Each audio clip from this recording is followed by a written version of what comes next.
உப்புமா செய்ய போகிறோம். அதுக்கு வந்து கெடாய் வச்சுருக்கேன். 2 ஸ்பூன் ஆயில் ஊற்றிக்கிறேன். அதுக்கப்புறம் எண்ணெய் காஞ்சதுக்கப்புறம் கடுகு வந்து ஆட் பண்ணிக்கிறேன் 1 ஸ்பூன். எண்ணெய் வந்து இப்போ வந்து கடுகு போட்டுக்கிறேன் 1 ஸ்பூனு.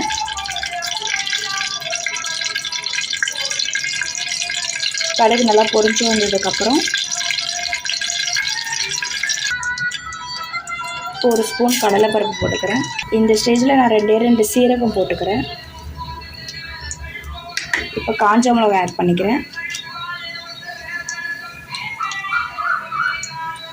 இப்போது உப்புமாவுக்கு தேவையான உப்பு போட்டுக்கிறேன்.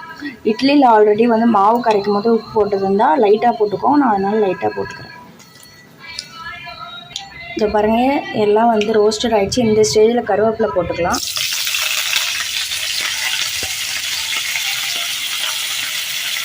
இப்போ வந்து உப்புமாவை நம்ம ஆட் பண்ணிக்கலாம். எப்படி உதிரியாக இருக்குன்னு பாருங்கள். 2 நிமிஷம் மட்டும் நல்லா நம்ம ஃபுல்லாகவே கலந்து விட்டுட்டு ஆஃப் பண்ணிக்கலாம் கேஸை.